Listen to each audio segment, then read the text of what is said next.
So I grew up believing for a time that law enforcement was against me. Luckily, I had resources like my mother and officers and first responders like most of you who told me that that was not the narrative. I ran into some of the negative ones, but I also ran into some good ones. One of the reasons I became a police officer was to be the type of officer that I wanted to see in my community when I was growing up. So I understand now, and I understand much better what goes into what first responders deal with. So all of you who are first responders, I really thank you for your service. I've been in Oregon about 10 years. I'm a tactical communication certified instructor. I'm a CIT officer. I spent 5 years on SWAT. I'm a current crisis negotiator. There's some few other things, but it's all fluff. Long story short, I do the job. I do it to the best of my ability. And I hope that I can give something here that will be another tool for you to add when you're doing your job.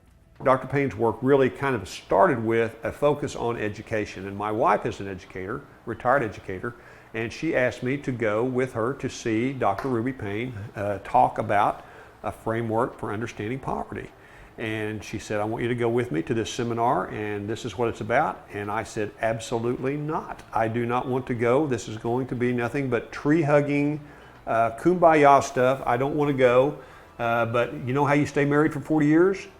You give her what she wants. So when she said go, I go. So I was there, and actually after just a few minutes, it became very clear to me that a lot of what Dr. Payne was talking about was very applicable within the law enforcement community and emergency responders. And so during a break, I did something that I don't normally do. I went up and talked to her. And I said, Dr. Payne, this is really good stuff. I think it would really be applicable to the law enforcement community. And she said, funny you should say that. We're about to come out with a book called Tactical Communication. Tactical communication is not racial or cultural diversity. That is not what this is, okay?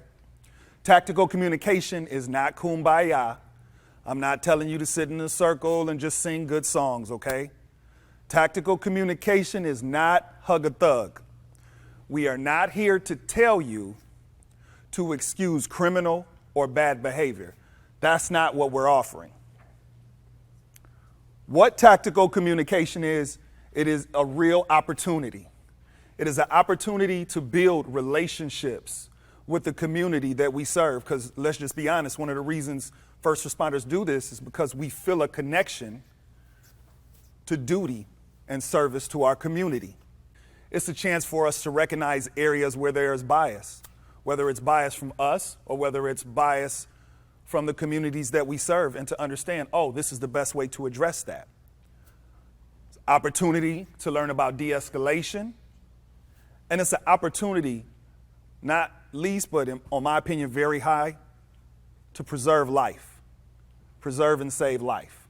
Hopefully, what I want you to understand is by building the relationships necessary within this context, you will make yourself safer. You will be able to protect yourself. You'll be able to identify the threats earlier, to de-escalate conflict more effectively so that it doesn't escalate to things that are outside your control, that you'll improve citizen satisfaction so that complaints don't occur.